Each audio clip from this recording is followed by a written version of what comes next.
ಯತ್ನಾಳ್ ಬಣಕ್ಕೆ ಭರ್ಜರಿ ತಿರುಗೇಟನ ನೀಡುವುದಕ್ಕೆ ವಿಜೇಂದ್ರ ಬಣ ರಣತಂತ್ರ ಹೂಡಿದೆ. ಫೆಬ್ರವರಿ 12ನೇ ತಾರೀಕು ಬೃಹತ್ ಸಭೆಯನ್ನು ನಡೆಸುವುದಕ್ಕೆ ವಿಜೇಂದ್ರ ಆಪ್ತರು ನಿರ್ಧರಿಸಿದ್ದಾರೆ. ಬೆಂಗಳೂರಿನ ಖಾಸಗಿ ಹೋಟೆಲ್ನಲ್ಲಿ 100ಕ್ಕೂ ಹೆಚ್ಚು ಮಾಜಿ ಸಚಿವರು ಹಾಗೆ ಮಾಜಿ ಶಾಸಕರು ಸಭೆ ನಡೆಸುವುದಕ್ಕೆ ತೀರ್ಮಾನಿಸಿದ್ದಾರೆ. ದಕ್ಷಿಣ ಕನ್ನಡದ ಬೆಳ್ತಂಗಡಿ ತಾಲೂಕಿನ ಮಾಲಹಡಿ ಗ್ರಾಮದಲ್ಲಿ ವಿಲಕ್ಷಣ ಘಟನೆಯೊಂದು ವರದಿಯಾಗಿದೆ. ಇಲ್ಲಿನ ಉಮೇಶ್ ಶೆಟ್ಟಿ ಎಂಬುವರ ಕುಟುಂಬಕ್ಕೆ ಅಗೋಚರ ಶಕ್ತಿಯ ಕಾಟ ಶುರುವಾಗಿದೆಯಂತೆ. ಪತಿ ಪತ್ನಿ ಇಬ್ಬರು ಮಕ್ಕಳಿರುವಂತಹ ಕುಟುಂಬ ಕಂಗಾಲಾಗಿದೆ. ಪಕ್ಕದ ಮನೆಯವರು ಪ್ರೇತ ಬಾಧೆಗೆ ಬೆಚ್ಚಿ ಬಿದ್ದಿದ್ದಾರೆ. ಮನೆಯೊಳಗೆ ಮಲಗಿದ್ದಾಗ ಪ್ರೇತಾತ್ಮ ಕುತ್ತಿಗೆ ಹಿಡಿಯುತ್ತಂತೆ. ಇನ್ನೂ ವಿಲಕ್ಷಣ ಅಂದ್ರೆ ಮನೆಯೊಳಗೆ ಬಟ್ಟೆಗೆ ಆಗಾಗ ಬೆಂಕಿ ಬೀಳುತ್ತೆ. ಸ್ಟೀಲ್ ಲೋಟ ಪಾತ್ರೆಗಳು ಏಕಾಏಕಿ ಚಲ್ಲಾಪಿಲ್ಲಿ ಆಗುತ್ತೆ ಅಂತ ಕಂಗಾಲಾಗಿರುವ ಕುಟುಂಬದ ಸದಸ್ಯರು ಹೇಳಿದ್ದಾರೆ. ಕಳೆದ 3 ತಿಂಗಳಿನಿಂದ ಉಮೇಶ್ ಕುಟುಂಬಕ್ಕೆ ಈ ಸಮಸ್ಯೆ ಎದುರಾಗಿದೆ ಎನ್ನಲಾಗಿದೆ.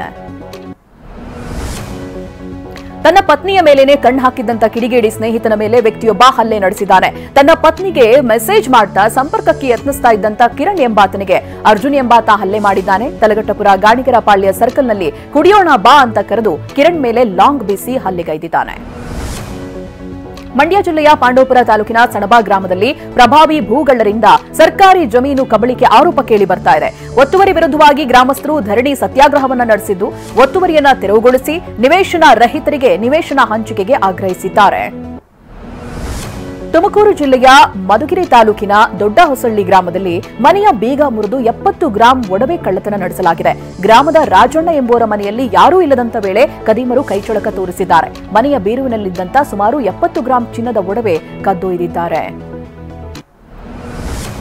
ಮೈಸೂರಿನ ಹುಣಸೂರು ತಾಲೂಕಿನ ಹೊಸವಾರಂಚಿಯಲ್ಲಿ ಮಾಂಗಲ್ಯ ಸರ ಕಿತ್ಕೊಂಡು ಪರಾರಿಯಾಗಿದ್ದ ಖತರ್ನಾಕ್ ಕಳ್ಳ ಕೆಂಪರಾಜು ಎಂಬಾತನನ್ನ ಬಂಧಿಸಲಾಗಿದೆ. ಹುಣಸೂರು ಪೊಲೀಸ್ ಠಾಣಾ ವ್ಯಾಪ್ತಿಯಲ್ಲಿ ಕೊಲೆ ಬೆದರಿಕೆ ಹಾಕಿದ್ದ ಕೆಂಪರಾಜು 35 ಗ್ರಾಂನ ಮಾಂಗಲ್ಯ ಸರ ಕಿತ್ಕೊಂಡು ಪರಾರಿಯಾಗಿದ್ದ. ಮೈಸೂರಿನ ಹುಣಸೂರು ತಾಲೂಕಿನ ಹನಗೋಡು ಗ್ರಾಮದಲ್ಲಿ ಕಿಡಿಗೇಡಿಗಳ ಕೃತ್ಯಕ್ಕೆ ಭತ್ತ ಹಾಗೆ ರಾಗಿ ಹುಲ್ಲಿನ ಬಣವೆ ಸುಟ್ಟು ಬೂದಿಯಾಗಿದೆ. ದುಷ್ಕರ್ಮಿಗಳು ಹೆಚ್ಚಿದ ಬೆಂಕಿಯ ಕೆನ್ನಾಲಿಗೆಗೆ ಶುಂಠಿ ಹೊಲದ ಶೆಡ್ ಮತ್ತೆ ತೆಂಗಿನ ಮರಕ್ಕೂ ಕೂಡ ಹಾನಿಯಾಗಿದೆ.